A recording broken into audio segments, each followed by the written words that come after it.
Halo, perkenalkan nama saya Wisna Dujayanti Moho, NIM 18070, Prodi Pendidikan Informatika STQ PGRI Sumatera Barat. Nah, kali ini saya akan menjelaskan materi tentang kelompok dan organisasi sosial Minangkabau.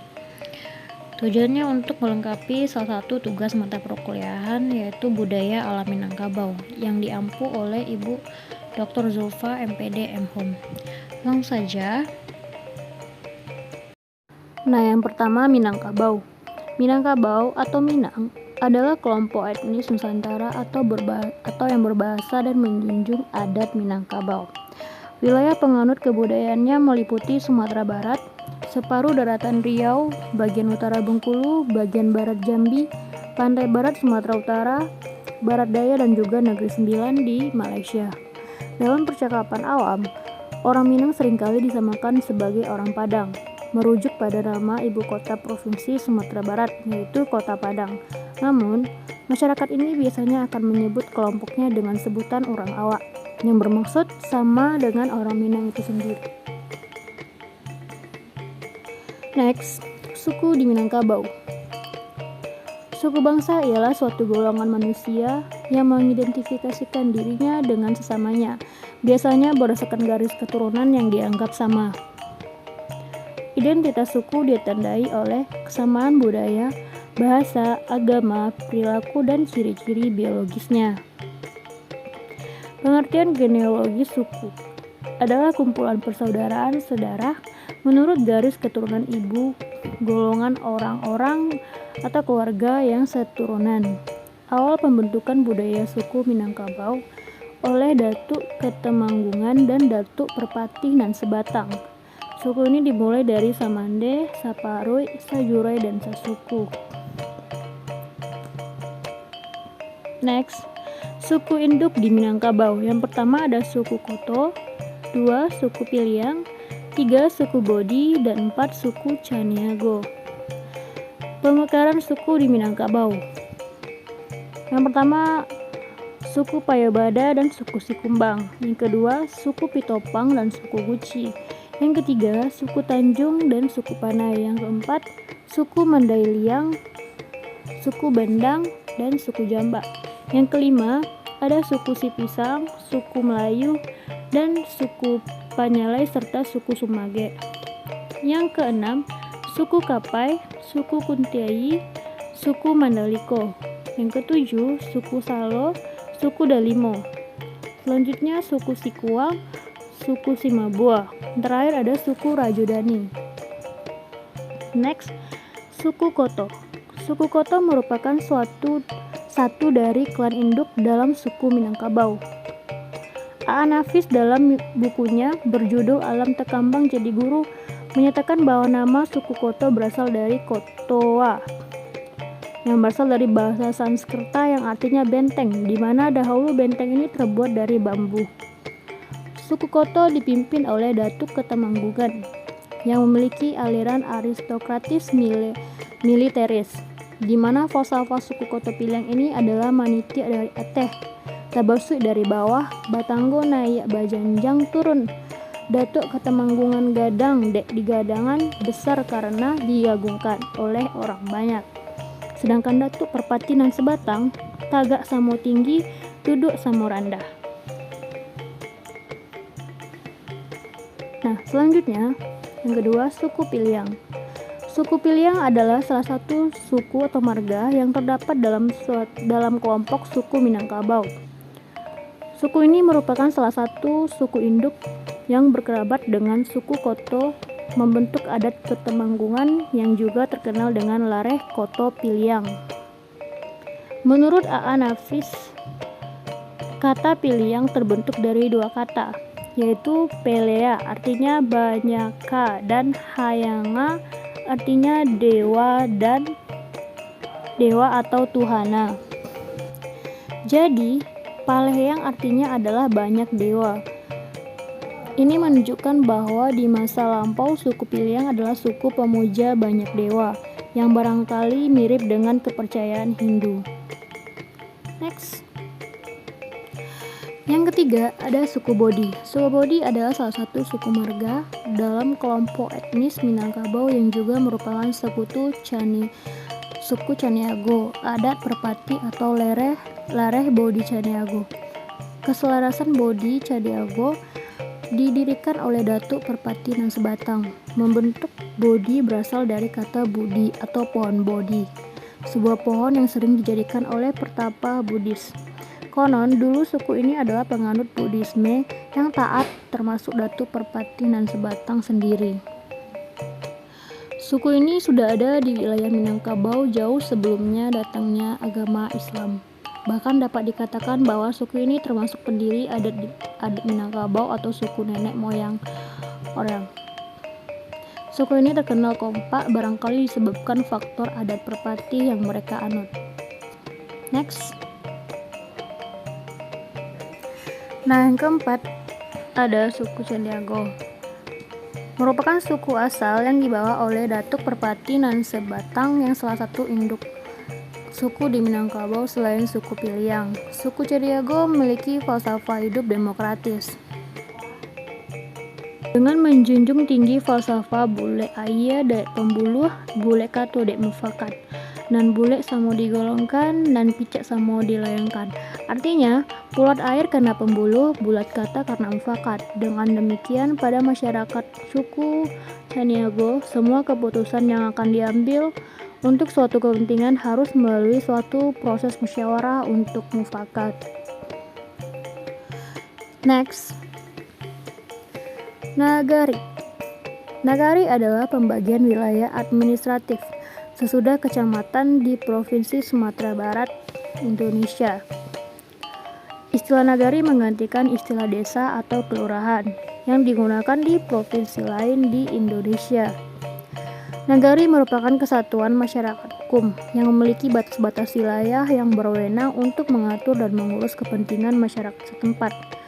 Berdasarkan asal-usul dan adat istiadat yang diakui dan dihormati dalam sistem pemerintahan Negara Kesatuan Republik Indonesia, nagari merupakan kumpulan dari beberapa jorong atau korong yang memiliki tujuan dan prinsip yang sama. Nagari dipimpin oleh seorang wali nagari.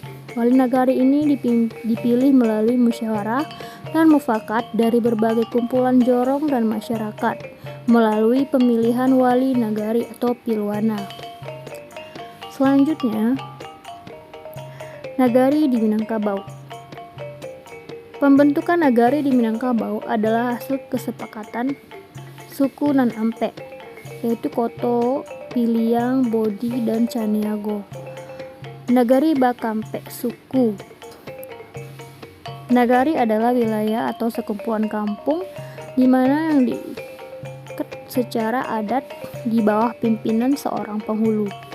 Nagari tertua di Minangkabau adalah Periangan atau tanah datar, kemudian berkembang karena penduduknya pindah, kemudian membentuk nagari baru seperti nagari Koto Gadang.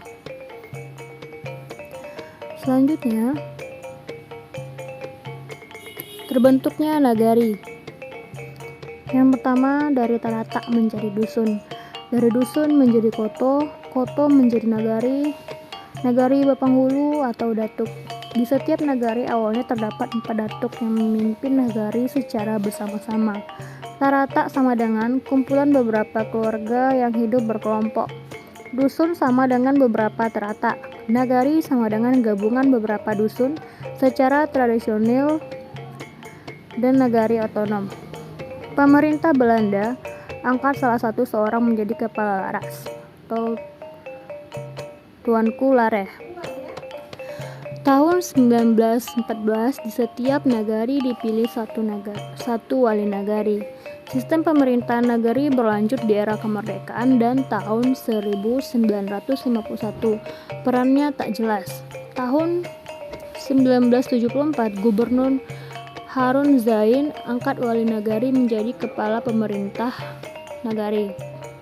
Tahun 1979 keluar Undang-Undang Nomor 5 dibentuk pemerintahan desa. Perda Nomor 13 Tahun 1983 pembentukan kerapatan adat. Selanjutnya Undang-Undang Nomor 22 Tahun 1999 tentang pemerintahan daerah. Lalu terakhir diganti dengan Undang-Undang Nomor 32 Tahun 2004 Otonomi Daerah, PP 72 Tahun 2005 Peluang Pemerintahan Nagari.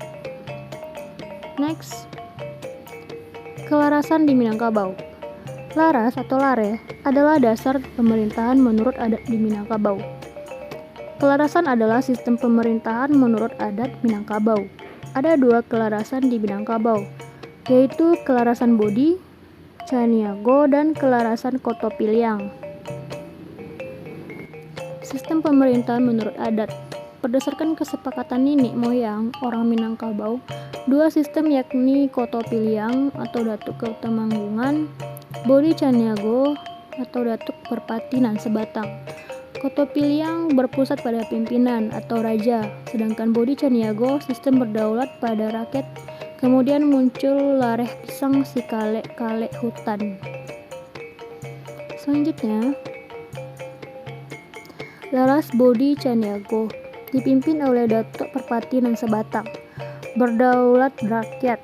Diungkapkan putih rundiang dek sakato, rancak rundiang disepakati kato, surang dibulei kato, bersamo kato mufakat, sahukua mau menjadi, sesuai mako takana tuah dek sakato. Mulanya rundiang dimufakati, dilahilah samonya to, dibatin bulai dilie. Semboyannya membasuk dari bumi, bersifat demokratis, pengambilan keputusan mengutamakan kata mufakat. Keputusan diambil berdasarkan kesepakatan bersama, bukan hanya berasal dari pimpinan saja, akan tetapi masyarakatnya ikut dilibatkan. Penggantian gelar pusaka secara hidup berkeleraan, artinya penghulu bisa diganti jika sudah tidak mampu lagi melaksanakan tugasnya. Pewarisan disebut gadang bagilia, artinya gelar penghulu boleh digelarkan kepada kaum mereka walaupun bukan saparoi, asalkan melalui musyawarah adat. Nah, selanjutnya daerah kebesarannya.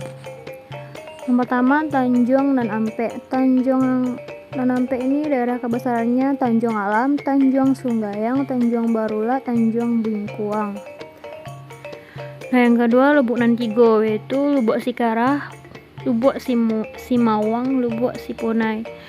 Susunan kebesaran ini dinamakan Lare nan Bunta. Kekuasaan penghulu sama di nagari, disebut Pucuk Tagerai. Selanjutnya, Laras Kotopiliang. Laras Kotopiliang dipimpin oleh Datuk Ketemanggungan. Berpusat pada pimpinan, diungkapkan nan babari, nan bapae, nan baupuah, nan bacoreng. Titiak dari ateh turun dari tanggo, tabujo lalu tabalintah patah. Semboyannya titiak dari ateh, bersifat oktoratis, pengambilan keputusan berpedoman pada kebijaksanaan dari atas. Segala bentuk keputusan datangnya dari atas, masyarakat tinggal menerima apa yang telah ditetapkan. Penggantian gelar pusaka secara mati batungkek budi, artinya penghulu baru bisa diganti jika sudah meninggal. Pewarisan gelar disebut patah tumbuh hilang baganti, artinya gelar penghulu harus tetap di pihak mereka yang saparek atau sekeluarga. Rumah gadang mempunyai anjung pada lanang kiri dan kanan. Next, daerah kebesarannya. Langgam dan Tujuh, yaitu Singkarak Saning Bakah, Suliai Tanjung Bali, Padang Gantiang Sarwaso, Labutan Sungai Jembu, Batipuah Simawang, Bukit Kanduang, Basa Ampek Balai, Sungai Tarap Sarwaso, Padang Gantiang Sumaniak. Susunan kebesaran ini dinamakan larenan panjang. Penghulunya bertingkat-tingkat, disebut pucuk bule, urek tunggang. Demikianlah penjelasan dari materi yang telah saya jelaskan. Mohon maaf jika ada kesalahan dalam pengucapan. Sekian dan terima kasih.